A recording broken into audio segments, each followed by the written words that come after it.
बिस्मिल्लाहिर्रहमानिर्रहीम। ये स्टूडेंट अस्सलाम वालेकुम। शार्ट कंसेप्ट अकेडमी में आप लोगों को खुशामदीद किया जाता है। तो आज की क्लास में हम क्वेश्चन नंबर 9 की जानिब बढ़ेंगे। क्वेश्चन नंबर 9 में कहता है क्लासीफाई करें एंगल को हैंड वॉच के ज़रिए, यानी कि एक क्लॉक ड्रा करें और उसके ऊपर 3 PM टाइम लिखें और बताएं कि ये कौन सा एंगल बना रही है। तो क्वेश्चन नंबर 9 में आपको एक क्लॉक में ड्रा करके दिखाता हूँ, तो उससे आपको आइडिया हो जाएगा कि हमने क्लॉक को कैसे ड्रा करना है। जी, तो आपने एक ये कंपास लिया, कंपास को फिट कैसे करना है, एक पेंसिल को लेके आपने ऐसे फिट करना है कि इसके आगे फिंगर रखनी है आपने, जो कंपास की नोक होगी, और पेंसिल की नोक को बिल्कुल इक्वल करके आपने ये स्क्रू टाइट कर देना है। तो आपने थोड़ा सा इसे ओपन करना है, ओपन करके आपने ये पेंसिल के ऊपर रखा, ये पिछली नोक है इसको हम रखते हैं, और ये जो ऊपर एक उन्होंने नोक बनाई हुई है यहाँ से हम पकड़ते हैं, यहाँ से हमने पकड़ लिया। ठीक है, तो आप सिंपल इसको ऐसे घुमाए, हाथ से ज़्यादा घुमा दिया, आप सिंपल इसको रोटेट कर ले, फिर थोड़ा सा घुमाया, आपने इसको रोटेट कर लिया, फिर घुमाया और कॉपी को रोटेट कर लिया, और ये सिंपल देखिए ये एक मुकम्मल सर्कल बन गया। ठीक है, मैं थोड़ा जूम करके आपको दिखाता हूँ कि ये सर्कल देखिए, ये आपके पास एक सर्कल बन चुका है। अब इसके ऊपर हम टाइम ड्रा करेंगे। तो टाइम ड्रा कैसे करना है, आप ये गिन ले कैसे कितनी लाइनें हैं, 1 2 3 4 5 6 7 लाइनें हैं, यानी कि 1 2 3 ऊपर से 1 2 3 नीचे से, और ये इसके आ जाता है मेन पॉइंट जहाँ पे हमने नोक रखी थी। तो इसके बिल्कुल इस तरफ आ जाएगा 9 और इस तरफ आ जाएगा 3, इसके बिल्कुल ऊपर आ गया 12 और इधर आ गया 6, ऐसे इधर आ गया 1, इधर आ गया 2, ये 3 और ये हो गया 4, देन ये 5, 6 के बाद ये 7, 7 के बाद ये 8, 9 के बाद ये 10 और ये आ गया 11। आप ऐसे भी लगा सकते हो, आप स्केल के साथ भी बिल्कुल आप ऐसे रख के लगा सकते हो। ठीक है, ऐसे हम हल्के हल्के डॉट लगा लेते हैं, ये डॉट आ गया, फिर 2 के साथ एक और रेड कंपेयर कर लें, यहाँ पे डॉट और यहाँ पे डॉट। तो ये हमने ये क्लॉक को ड्रा कर लिया। ये तो देखिए पहला पार्ट कहता है 3 PM ड्रा करें। देखिए 3 PM में क्या होगा, एक तो नीडल आ गई इस तरफ, एक नीडल आ गई अपवर्ड। तो देखिए ये बिल्कुल परपेंडिकुलर एंगल बन रहा है, तो मीन्स कि ये क्या आ जाएगा 90 डिग्री। तो 90 डिग्री एंगल क्या होगा, राइट एंगल। तो फर्स्ट का आंसर आ गया राइट एंगल। ठीक है, अब सेकंड में क्या है 6 PM। तो 6 PM में देखिए एक नीडल आ गई बिल्कुल अपवर्ड, ठीक है, और दूसरा 6 है तो दूसरी नीडल भी बिल्कुल अपवर्ड। तो मीन्स कि ये बिल्कुल सीधा हो गया, तो मीन्स कि ये क्या होगा स्ट्रेट एंगल। सेकंड आ गया स्ट्रेट एंगल, थर्ड को हमने कह दिया स्ट्रेट एंगल सेकंड। और थर्ड देखिए थर्ड 9 PM है, तो 9 PM के लिए एक तो नीडल आ गई इस तरफ, एक बिल्कुल अपवर्ड, तो ये भी क्या बना है 90 डिग्री का, इसे भी हम क्या कहेंगे राइट एंगल। ठीक है, देन आ गया 1 PM। तो 1 PM के लिए जो दोनों नीडल है वो अपवर्ड होगी, पहली नीडल भी अपवर्ड ये, और सेकंड ये 1 की जानिब। तो देखिए ये एंगल 90 से छोटा बन रहा है, जो 90 से छोटा एंगल बन रहा हो उसे हम क्या कहते हैं, उसे हम कहते हैं एक्यूट एंगल, एक्यूट एंगल। ठीक है, अब आ गया 9:30 PM। तो देखिए एक तो आ गया 9 की जानिब और एक आ गया 30, ये देखिए नीचे की तरफ बन रहे थे, लेकिन ये देखिए ये 90 से बड़ा बन रहा है और 180 के दरमियान आ रहा है। तो इसे हम क्या कहेंगे, इसे हम कहेंगे ऑब्ट्यूज एंगल। ठीक है, तो ये आपका क्वेश्चन नंबर 9। नहीं, तो अगर क्वेश्चन नंबर 10 है, क्वेश्चन नंबर 10 में कहता है वही आपने क्लॉक ड्रा करना है और वही टाइमिंग है, और इसमें सिर्फ आपने साइज़ बताना है। क्वेश्चन नंबर 9 के अंदर हमने क्लॉक ड्रा किया था और साइज़ के साथ हमने बताया था वो कौन सा एंगल है, साइज़ हमने नहीं था देखा, लेकिन यहाँ पे कहता है वो एंगल, वो जो साइज़ है वो हमें बताए। तो क्वेश्चन नंबर 10 की जो डायग्राम है वो ये मैंने ड्रा की है, क्वेश्चन नंबर 10 की। ये मैं ज़रा जूम करता हूँ, आपको ज़रा ज़्यादा क्लियर हो जाएगी। ये क्वेश्चन नंबर 10 की। तो क्वेश्चन नंबर 10 का जो फर्स्ट पार्ट है, फर्स्ट पार्ट में वो कहते हैं कि एंगल है 3 PM, 3 PM। ये है क्वेश्चन नंबर 10। तो 3 PM, तो देखिए ये था इसका सेंटर, तो सेंटर में 3 PM के ऊपर हमने देखना है कि कौन सी लाइन आ रही है। इस सेंटर को हमने ओरिजिन के ऊपर रखना है कंपास की। तो ये देखें, ये बिल्कुल स्ट्रेट आ रही है और ये बिल्कुल 3 के ऊपर कौन सा एंगल बन रहा है, 90 डिग्री का। तो ये हमने लिख लेना है कि 90 डिग्री का ये एंगल बना रहा है। यानी कि जब हमने फर्स्ट पार्ट लिया 3 PM, तो वहाँ पे जो एंगल बन रहा था वो बन रहा था 90 डिग्री का।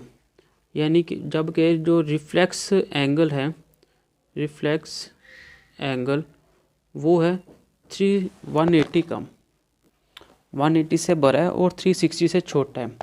यानी कि 360 से छोटा है, तो हम 360 में से माइनस करेंगे ये जो 3 PM का एंगल है। तो जब हम माइनस किया तो ये मेरे पास आ जाता है 270 डिग्री। यानी कि इसका जो रिफ्लेक्स एंगल बनेगा वो होगा 270 डिग्री। तो ये था का क्वेश्चन नंबर 10 का पार्ट नंबर 1 का आंसर। अब पार्ट नंबर 2 में कहता है 4 PM। तो 4 PM के लिए वही काम करना हमने। ये जो इसका सेंटर है, इस सेंटर के ऊपर हम ऐसे ओरिजिन रख लेंगे, ठीक है। तो 4 PM है, तो देखिए ये 4 है, इस 4 के ऊपर एंगल कौन सा बन रहा है, 120 डिग्री का। तो पार्ट नंबर 2 जब हमने देखा तो पार्ट नंबर 2 में जब टाइम था 4 PM तो एंगल बन रहा था 120 डिग्री का। तो इसमें जो रिफ्लेक्स एंगल है, रिफ्लेक्स एंगल वो है 360 डिग्री। उसमें से हमने ये 4 PM के एंगल को हमने माइनस किया। जब हमने 360 में से 4 PM के एंगल को माइनस किया तो मेरे पास आ सकता है 240 डिग्री। यानी कि रिफ्लेक्स एंगल जो 4 PM के ऊपर है वो है 240। ऐसे इसका जो थर्ड और लास्ट पार्ट है वो है 5 PM। तो वही काम इसको हमने बिल्कुल इसके सेंटर के ऊपर रखा ऐसे। तो ये 1 2 3 4 और ये 5 के ऊपर देखिए एंगल कितना बन रहा है, 150। तो जब थर्ड पार्ट हमने देखा, थर्ड पार्ट में एंगल टाइम था 5 PM, तो एंगल बन रहा था 150 डिग्री। तो इसका जो रिफ्लेक्स एंगल होगा, रिफ्लेक्स एंगल, तो वो कितना, वो 360 डिग्री था। उसमें से हमने 150 डिग्री को माइनस किया। जब हमने 360 में से 150 को माइनस किया तो आ गया 210 डिग्री। तो ये था आपको क्वेश्चन नंबर 10। ये तो क्वेश्चन नंबर 11 है। क्वेश्चन नंबर 11 में कहता है if 2 lines makes an angle 2/5, कि 2 लाइनें हैं, अगर वो 2/5 राइट एंगल बना रही है तो आपने कैलकुलेट करना है रिफ्लेक्स एंगल इन दोनों के दरमियान। तो सिंपल क्या काम है, आपने 2/5 राइट एंगल निकालना है, फिर रिफ्लेक्स एंगल में से उसमें को आपने माइनस कर देना, तो आपके पास सिंपल ये आंसर आ जाएगा। तो बढ़ते क्वेश्चन नंबर 11 की जानिब। तो ये आ गया 2/5 राइट एंगल, यानी कि 2/5 राइट एंगल होता है 90 डिग्री का। तो ये आ गया 90 डिग्री। तो जब मैंने 2 को 90 से 5 1 था 5 कटिंग कर लेते हैं, 5 1 था 5, 4 कैरी 4 40 हो गया, और 5 4 था 25 8 5 8 हो गया 40। अब 2 × 18 डिग्री, जब को 2 को 18 से मल्टीप्लाई किया तो ये क्या आ गया 36 डिग्री। ये क्या है, ये 2/5 का जो राइट एंगल है वो निकला है 360 डिग्री। अब रिफ्लेक्स एंगल क्या है, वो अभी हम पिछले क्वेश्चन के अंदर भी देख चुके हैं कि जो रिफ्लेक्स एंगल होता है वो होता है 360 डिग्री का, 360 डिग्री। अब हम इस रिफ्लेक्स एंगल में से 360 डिग्री में से 36 को हम माइनस करेंगे। जब हम इसको माइनस करेंगे तो मेरे पास जो आंसर आएगा वो हो जाएगा 324 डिग्री। तो 2/5 का जो राइट एंगल है वो 30 डिग्री सेंटीग्रेड 30 डिग्री आया, और जब उसमें से हमने रिफ्लेक्स एंगल को देखा तो वो आया 324। ये तो क्वेश्चन नंबर 12 है। क्वेश्चन नंबर 12 में कहता है write the size of complements of the following angle, कि ये जो आपको एंगल दिए गए हैं आपने इसमें से बताना है कि कंप्लीमेंट एंगल कितना एंगल कंप्लीमेंट एंगल है, उसमें से हम इसको क्या करें तो हमें जो एंगल बचे वो कंप्लीमेंट एंगल कहलाएं। तो क्वेश्चन नंबर 12 का जो पार्ट नंबर 1 है उसकी जानिब बढ़ते हैं। ये तो पार्ट नंबर 1 है 70 डिग्री। तो सबसे पहले हमें कम्प्लीमेंट्री एंगल का पता होना चाहिए कि वो कितना होता है। कम्प्लीमेंट एंगल, तो कम्प्लीमेंट एंगल होता है 90 डिग्री का। तो हम इस 90 डिग्री यानी कि जो कम्प्लीमेंट एंगल है उसमें से जो एंगल हमारे पास गिवन होगा उसको माइनस करेंगे। जब माइनस किया तो पीछे रहेगा 20 डिग्री, यानी कि इस एंगल के अंदर अगर हम 20 डिग्री को ऐड अप करेंगे तो वो मेरे पास एक कम्प्लीमेंट्री एंगल बन जाएगा। ये सिंपल इसके क्वेश्चन है। ये जो जितने भी इसके पार्ट है ये सारे सेम ऐसे ही है। इसमें एक क्वेश्चन है पार्ट नंबर 10। पार्ट नंबर 10 लिखा हुआ है 1/2 डिग्री। तो सबसे पहले हम इसको सॉल्व कर लेते हैं। देखिए 1/2 है ना, तो इसको हम सिंपल 1/2 को पहले लेके आएंगे मल्टीप्लाई 90 डिग्री। 90 डिग्री मीन्स के राइट एंगल में, तो 2 1 तो ये आ जाएगा 45 डिग्री। तो ये आ गया 45 डिग्री। अब हम सिंपल कम्प्लीमेंट्री एंगल लिख लेंगे कि जो कम्प्लीमेंट एंगल जो उनसे है वो इक्वल होता है 90 डिग्री के, ये अगर 90 डिग्री के। अब इस कम्प्लीमेंट्री एंगल में से हमने इस 45 को जब हमने सब्ट्रैक्शन की तो सिंपल पीछे आ गया 45 डिग्री, यानी कि इस 45 डिग्री में हम और 45 ऐड करेंगे तो ये मेरे पास एक कम्प्लीमेंट एंगल कहलाएगा। इसका जो बकिया पार्ट है वो सेम ऐसे ही है।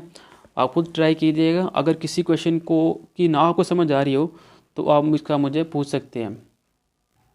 आगे क्वेश्चन नंबर 13 है। क्वेश्चन नंबर 13 में कहता है कि आपने सप्लीमेंट्री एंगल का बताना है।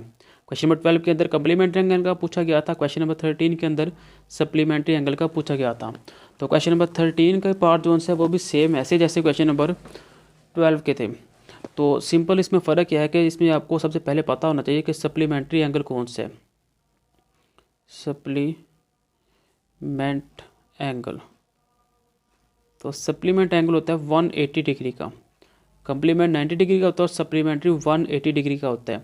अब इस सप्लीमेंट्री एंगल में से हम जो एंगल गिवन होगा उसको हम सब्ट्रैक्ट करेंगे, तो जो आंसर होगा वो मेरे पास एंगल गिवन एंगल के अंदर हम ऐड करेंगे, तो मेरे पास जो एंगल होगा वो सप्लीमेंट्री एंगल कहलाएगा।